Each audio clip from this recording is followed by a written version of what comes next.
Hello everyone, welcome to my channel. किस पर discussion चल रहा था? कोशिका, सेल क्या है। हमारी जो होल बॉडी बनी है वो किससे बनी है? सेल्स की। हम कैसे हैं? बहुकोशिकीय हैं। कैसे हैं? बहुकोशिकीय, जिसमें बहुत सारी कोशिकाओं से मिलकर क्या बने? ऊतक का निर्माण हो, ऊतक से अंग का निर्माण हो और अंग से एक शरीर का संरचना बने। जिस प्रकार ईंट से क्या बनती है? दीवार बनती है, और दीवार से क्या बनता है? कमरा बनता है, और कमरे से एक घर बन जाता है। उसी प्रकार सेल से टिश्यू, टिश्यू से ऑर्गन, और ऑर्गन से क्या बनी? हमारी होल बॉडी बनी। किसने खोज की थी मृत कोशिका की? रॉबर्ट हुक ने। कब की थी? 1665 में, एक कार्क में की थी। जैसे मधुमक्खी का छत्ता होता है वैसे ही कार्क थी, उसको माइक्रोस्कोप से देखा और बताया कि क्या है? कोशिका है। लेकिन जीवित कोशिका की खोज लीवेनहॉक ने की थी। ये मैंने पहले वीडियो में डिस्कशन किया था। अब आज हम बात करेंगे कि विर्चो ने 1855 में कोशिकावाद सिद्धांत दिया।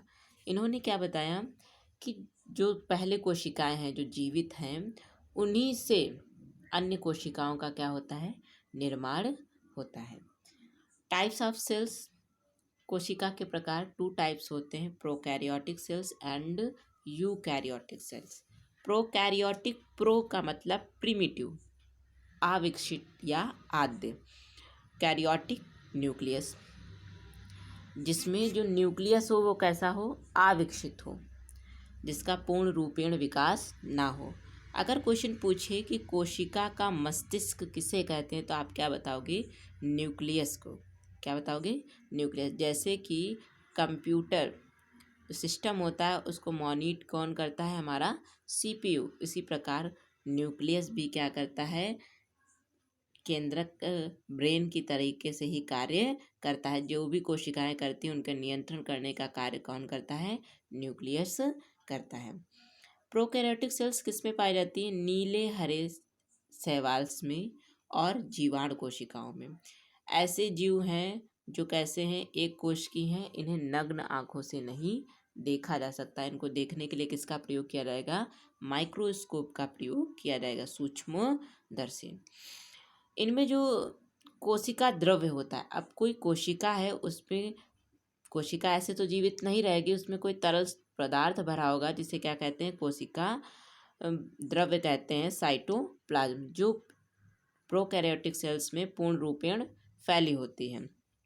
इसमें जो कोशिकांग होते हैं, अब कोशिका है, कोशिका में जीवद्रव भरा है, और इन्हीं जीवद्रव में क्या पाए जाते हैं? कोशिकांग पाए जाते हैं, जो बताते हैं कि किसको क्या कार्य करना है।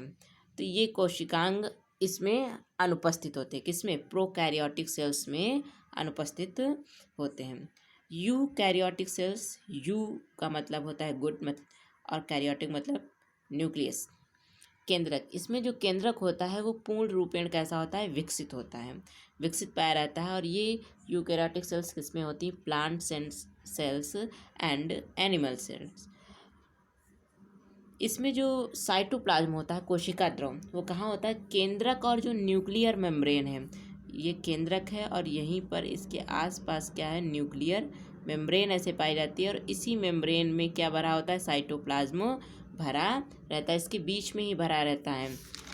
इसमें जो कोशिकांग हैं, कोशिकांग हमने बताए थे कौन कौन से कोशिकांग होते हैं, जैसे गोल्जी बॉडी हो गई, एंडोप्लाज्मिक रेटिकुलम हो गया, प्लास्टिड हो गया, माइटोकॉन्ड्रिया हो गया, लाइसोसोम हो गया, क्लोरोप्लास्ट, ये क्या है? हमारे कोशिकांग हैं।